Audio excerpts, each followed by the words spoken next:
Oi pessoal, tudo bem? Para quem não me conhece, meu nome é Priscila, eu sou ilustradora, designer gráfica, arteira de um modo geral, nem minhas paredes, nem meus cabelos coloridos escapam das minhas peripécias. Sou instrutora de cursos livres na área de design gráfico, ilustração digital ou tradicional, para todas as idades.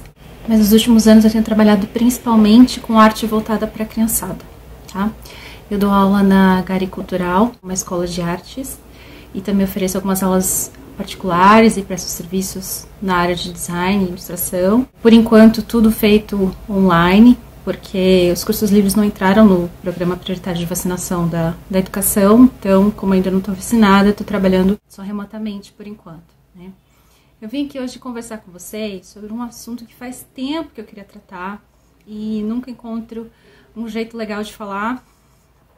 E aí, hoje eu me deparei na minha timeline do Instagram, entre os, sei lá, 500 artistas que eu acompanho. Um deles é o Fábio Koala, que tem trabalho fantástico, diga-se de passagem, @mentirinhas do Koala ou mentirinhas.com.br, você encontra o trabalho dele. E a tirinha falou diretamente com esse assunto, tá? Que é como as críticas construtivas podem ser nocivas para os nossos pequenos, né? Para as crianças, tá? A gente acha que tá ajudando e tá fazendo uma coisa até nociva. Antes de falar dessa questão da reação, das expectativas, do que os adultos fazem, né, eu quero falar um pouco das crianças, tá? E aqui eu não tô falando como alguém que formada em pedagogia, psicologia infantil ou algo do tipo, mas como alguém que há muitos anos trabalha com educação infantil, né, que trabalha com arte para criança, não só formalmente, mas porque sempre foi aquela prima mais velha que, vai lá desenhar com a sua prima te ensina a desenhar e tal. Então eu tô sempre cercada da criançada e entendo o mundo delas, assim. Então, o que acontece? O universo infantil, ele é extremamente criativo, lúdico, deve ser acima de tudo divertido. E as crianças, elas não levam as coisas muito a sério. Nem deveriam ser forçadas a isso, pra falar a verdade. Porque, afinal de contas, elas são crianças.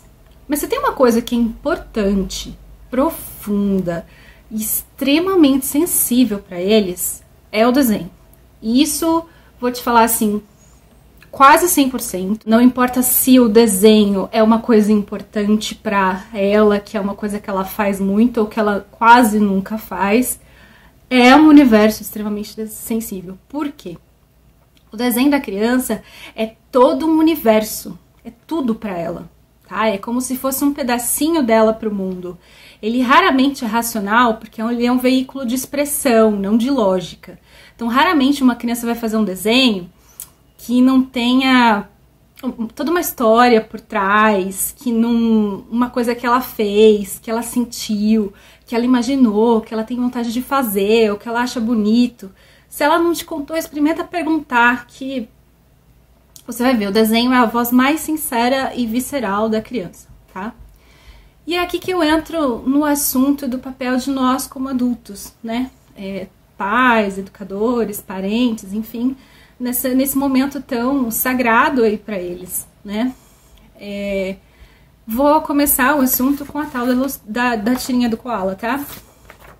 Eu não sei se dá pra ler aqui direitinho, mas a frase começa assim: mamãe, eu desenhei um homem montado num tiranossauro, olha que legal, né? E aí aqui tá o desenho dele, do homem montado no tiranossauro, tá? Aí, na sequência, a mãe, muito séria, responde assim: a postura do T-Rex tá errada. Os humanos e dinossauros nunca conviveram. Além disso, temos 5 dedos, não 4. Ele já tá aqui chorando, né? Arrasado. Próximo quadrinho ele até já amassou o desenho, foi embora, né?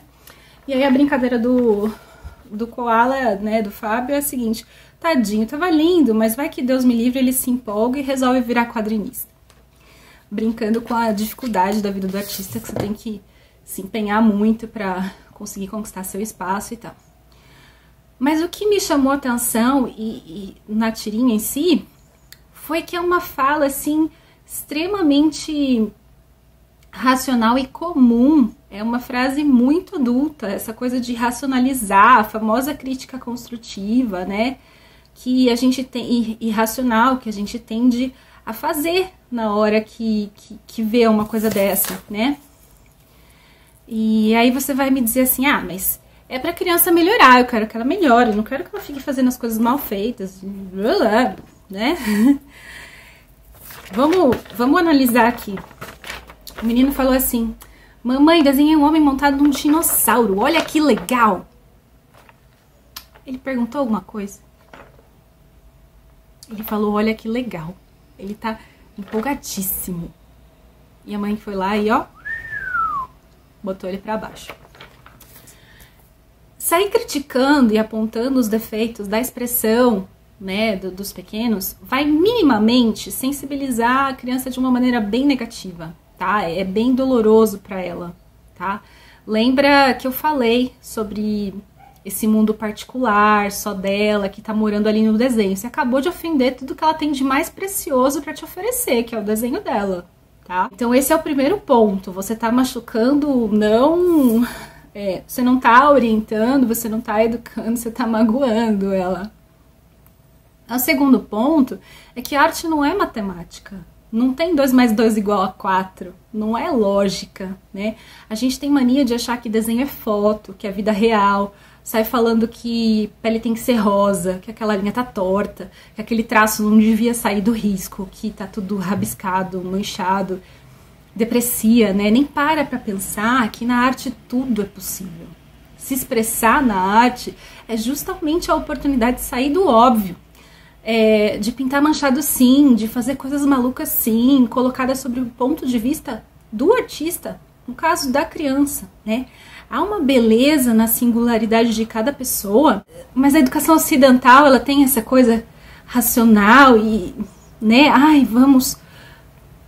gente precisa reaprender a observar, a sentir, a ver a beleza onde a gente vê defeito. Tudo é permitido na arte, tudo mesmo, né? Até riscar a parede, se eu puder, né? Se eu tiver a oportunidade, tudo é possível, tudo é possível. Uma dica que eu dou para os adultos de como se comportar quando uma criança vem trazer o desenho dela para você, faz um elogio sincero, tá? A criança, ela tem um detector de mentira, ela vai notar se você fizer uma careta, se você não der bola, se você fizer uma cara meio assim, falar, ai, que legal, ela vai saber que você tá mentindo. Então, o primeiro ponto, seja sincero. Se você ainda não consegue apreciar o que ela tá te mostrando, né, aponta as partes do desenho que você mais gostou. Fala pra ela o que você achou de mais interessante, se foi a cor, se foi a linha, se foi a história maluca que ela contou ali. Se interesse de verdade por aquilo, né? Ai, mas às vezes eu nem entendo o que ele tá desenhando. Pergunta. Se você não conseguir entender, pergunta. Você vai se surpreender, vai perceber que muitas vezes tem uma história enorme, ou muito simples, ou extremamente genial da parte dele, né? Pergunta, né? Mostra que você está interessado naquilo. Eu sei que, claro, não é toda hora que a gente pode dar essa atenção, mas não, né? Ai, mamãe, não pode, eu não vou poder olhar direito agora que eu estou trabalhando, mas espera lá, né? Mais tarde, a hora que a gente for jantar, eu quero olhar, quero ver detalhes. Mostra que você está interessado, tá? E deu aquela coceira, assim, de falar assim, filho, tá faltando um dedo nessa mão. Segura a onda. Começa com, uau, que demais! O que você achou? Você gostou mais de que parte? O que tá acontecendo aí nesse desenho? Tem alguma coisa que foi muito mais difícil de fazer? Aí, nesse momento que você tá perguntando e entendendo o processo dele, se tiver alguma parte que ele achou mais difícil, ele vai falar, eu não consegui fazer essa mão direito e tal. E aí sim, você pode perguntar se ele quer uma ajuda, se ele quer uma dica. Perguntar. Isso mesmo, perguntar. Porque pode ser que ela não queira. Mesmo que ela acabou de falar pra você assim, ai, foi difícil fazer essa mão, não consegui fazer direito. Aí você pergunta assim, você quer que eu te ajude? Você quer uma dica? Ela pode falar não. Porque ela já desapegou, já foi. já acabou para ela. Ou pode ser que sim. Então, por isso que a gente tem que perguntar. A observação dela que vai ser o seu norte. A criança tem que sentir a própria necessidade de avançar. A gente precisa dar autonomia para ela, respeitar o desenvolvimento pessoal dela, que é diferente para cada um, né? É importante analisar como ela se vê. É importante entender o processo dela. Até quando ela se depreciar, você deve incentivar, mostrar os pontos fortes do que ela fez, né? De novo, sendo sincero com ela. Não adianta ficar contando a história da carochinha que criança tem detector de mentira, tá? Então, assim, se ela tava amando aquilo, ele tava se divertindo com aquilo, achando mó legal, por que você vai derrubar o castelo dele? Esse é o ponto principal que eu gosto de trabalhar e procuro, assim, como... não como profissional, mas como pessoa. Esse é o que eu procuro falar e trabalhar com os meus monstrinhos, o apelido carinhoso dos meus alunos, da Tia Pri. A segurança deles. A gente precisa, acima de tudo, que eles se sintam seguros, que eles se sintam empoderados, para que quando eles forem receber comentários bobos de como não existe cavalo cor-de-rosa, o céu tem que ser azul, eles saibam se defender com segurança, saibam que desenhar é pura criação, é pura piração. Matisse já dizia, não é uma mulher, minha senhora, isso é um quadro. Não é vida real, é um desenho. Tem que ser um prazer, eles têm que se divertir, tem que ser um desenvolvimento da criatividade que permita que eles se divirtam. Outro alerta importante que eu quero trazer aqui, não fiquem colocando expectativas exageradas. Ai, será que vai ser artista? Será que ele leva jeito? Às vezes acontece a primeira aula. Você achou que ele leva jeito?